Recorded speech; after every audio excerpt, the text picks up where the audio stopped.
Who would take over a 24%? Somebody who needs a car. Huh? Somebody who needs a car and they can't get one. So you're going to prey on people. I told you did. I'm not going to prey on people. Someone who can't find a car but needs one. Yeah.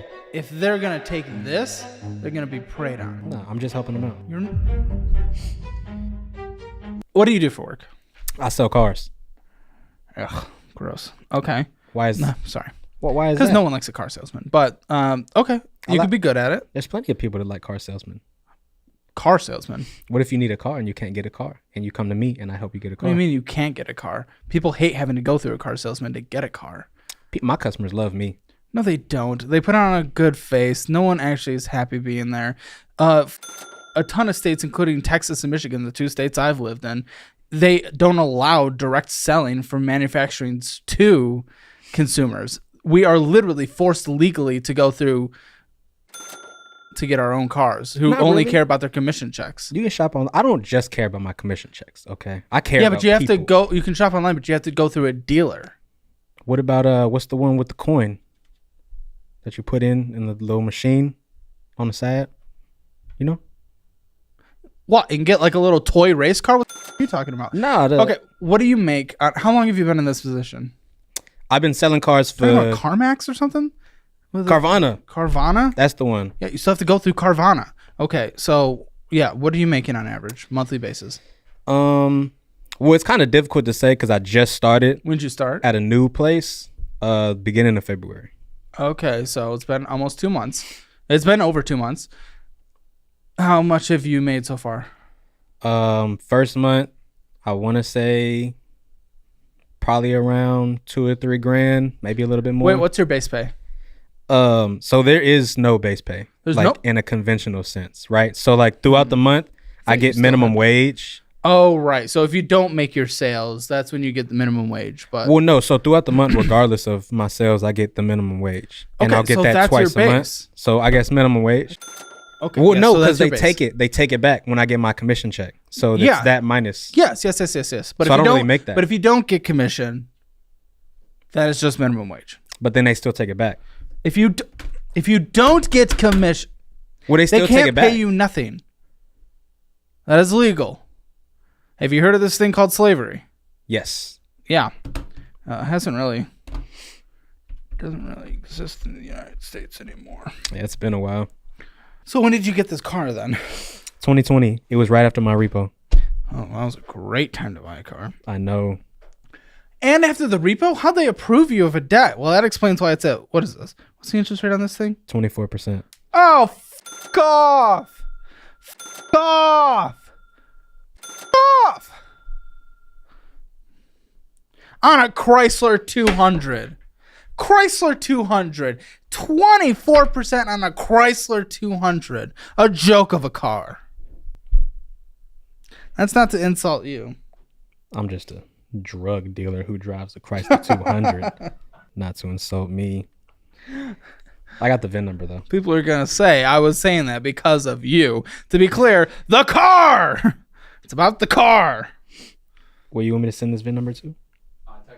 Text it to you? No. Late charges, buddy. Late charges. Late charges on this piece. Why are there late charges? Went through a couple of different things. You here but and you there. bragged about making your payments. Yeah, look at how many late charges versus how many on-time payments there were. But if there's any late charges, that's missing a payment. Okay, you've grown up in a life, and I'm glad you just recently found our stuff and applied. But you've gone through life. Okay, your family, you're close to them. It sounds like because they visit. Every now and then. Okay, but you have a relationship. Yeah.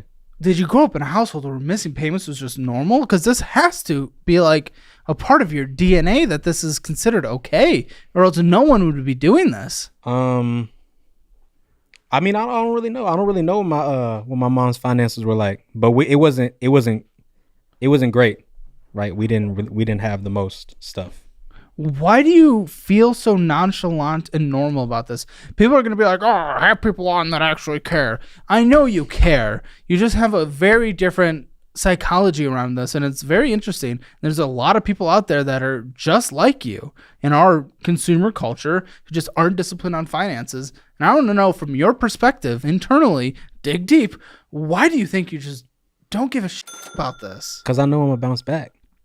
Okay, and that's interesting because we hear people say that in a lot of aspects. They don't care if they lose their job, they'll bounce back. They don't care about this, they'll just bounce back. They don't care about this relationship falling out, they'll bounce back. They don't care about falling off a diet, they'll bounce back. They don't care about, falling off the wagon, they'll bounce back. So many people have that mindset, and that is a dangerous mindset because you're allowing your solution to be in the future, the hypothetical future, instead of actually taking care of it now. The hypothetical future never comes if you don't take care of it now, because you're never going to take care of it now in the now. Well, in the future will be the now, but you're not. Because I'm trying to. But you're not, though. Your actions are not. I'm trying to. But your actions are not. I'm trying to take care of it, though. Oh my! How is that computing? How does that? I know you can't do numbers, but compute that for me. What are you doing to try? I went to a job to make more money so that I could. And you're not pay my bills. And you're not yet. You're doing either of those things, paying bills or making more money. I could have worked with this on 7,000 hours. I could have gotten you a budget. This is going to be one of those episodes where I do a budget, and shocker, after your rent, it's very clear that you're not going to be able to pay your bills on your current income. Well, I can find out. I can log in and I can find out how much money I made through the month of March or for the month of March. How many cars did you sell? 9.5. How many miles and a half? What's the half? I had to half it with another salesperson. Okay. How many miles are on your car? Which one? The car you drive. Well, I drive one, but I don't drive the other one. The Chrysler. The Chrysler prior other car. Probably around 95,000 miles now. Which car do you not drive? The Chrysler. Why? Why do you even? I mean, I wouldn't. Yeah, fair enough. If I had one, I wouldn't want to be seen around town in it either. So, what's your driving car? I don't want to. I don't want to tell you what the driving car is because I feel like you're gonna make fun of me, Caleb. Oh, maybe. I mean, if it's another Chrysler 200, it's not. What is it? A Mercedes Benz. CLA, oh my gosh, you can't. That doesn't. Oh, you are a car salesman. Have you like the shorts and stuff of just like the car dealers? They go around. They're like, "What's your car payment?" They're like, "Oh, $1 trillion a month at $1 billion." They're like, "This is awesome. This is great." Car dealers, salesmen, easiest people to sell to. Got a good deal. You have a debt? You thought you had a good deal on this, but you didn't. Condition of the Chrysler 200, please. Condition of the Chrysler 200. Yes. It has hail damage. It's hail damaged. Do you owe on this Benz? Yes, it's financed through my bank. Oh, I did see that. I thought it was a personal loan. Okay. I do have one personal loan. Oh, we'll sort through it. Oh my gosh, what is this? What is your life? Why don't you drive it? The Chrysler? Yes, that's the one you don't drive. Because I got a new one. So why not get rid of the Chrysler? That's what I'm in the process of doing. How so? How far in the process? I need to find somebody who will take over the payments on it. So you're not in the process. Well, I've got some. Who would take over a 24%? Somebody who needs a car. Huh? Somebody who needs a car and they can't get one. So you're gonna prey on people? I told you did. I'm not gonna prey on people. Someone who can't find a car but needs one. Yeah. If they're gonna take this, they're gonna be preyed on. No, I'm just helping them out. It's like a quid pro quo. It's a quid pro quo. You're getting all the quid and the pro. No, they get a means of transportation, and they get this. They get get a means of getting, and you get the reward of getting out of it. Buddy, the value of your car is about $8,000. You owe $14,000 on it. So that's not super terrible. Are you? What are you? What are you? Oh my gosh. Okay, I just have to. Okay. I just have to remind myself. You're ignorant on this, and ignorance is okay because you just haven't been presented the correct information and mindset. Bad take. That is not. I need you to know that is not okay. I'm not saying it's okay. What did you say? What was the words you said? You essentially made it sound like it's okay. It's not that bad. It's pretty. What if it was worth? You're right. It could be worse. Doesn't mean this isn't. What kind of argument is that? Don't pull that bull with me. Hate when people do that.